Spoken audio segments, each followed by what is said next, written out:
Most managers I meet are not lazy. They're not careless, and they're not avoiding responsibility.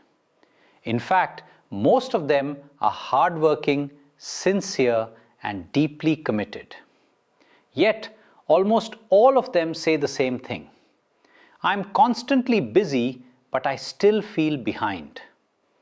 This creates confusion and frustration. Because the common assumption is, if someone is overloaded, they need to work harder. That assumption is wrong. The real problem managers face today is not effort. It is unclear thinking and decision overload. Hard work feels like the right response to pressure. When things pile up, we do more. We stay late. We respond faster. We attend every meeting. Hard work gives a sense of control. It also earns appreciation. People say, this person is dependable. But there is a hidden cost. Hard work without clarity creates motion, not progress. Many managers are active all day, yet unsure what actually moved forward. When everything feels important, the brain stays in reaction mode, and reaction mode is exhausting. Now let's talk about what overload does to behavior. Overloaded managers stop planning. They start firefighting. They stop delegating clearly. They start micromanaging. They stop thinking strategically.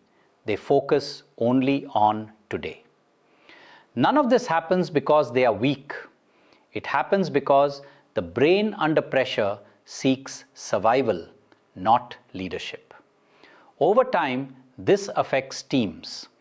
Teams sense hesitation. Decisions slow down. Accountability becomes unclear. And slowly, stress spreads without anyone naming it. Organizations pay a quiet price for this. Not immediately, not visibly, but steadily. Execution slows. Alignment weakens. Talent disengages. And the most dangerous shift happens here. Managers stop thinking in terms of outcomes and start thinking only in terms of tasks.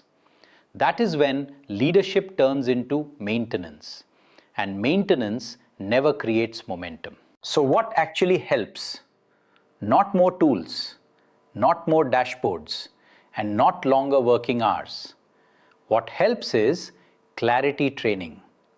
Effective managers ask better questions. 3 questions make a real difference. First, what decision truly matters this week? Not 10, 1.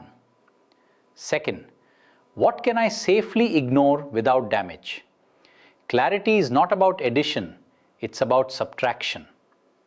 Third, why is this decision with me? If the answer is unclear, the ownership probably is too. These questions reduce overload because they reduce unnecessary thinking. This is where senior leadership plays a role. Manager overload is not an individual failure. It is a system signal. It signals unclear priorities, unclear roles, unclear decision rights. Organizations that invest in clarity don't just reduce stress, they improve execution. Because when thinking becomes clear, effort becomes effective. Managers don't need more motivation. They need fewer decisions, clearer priorities, and permission to focus. Overload is not solved by working harder. It is solved by thinking better. And that is where real leadership begins. Thank you for listening.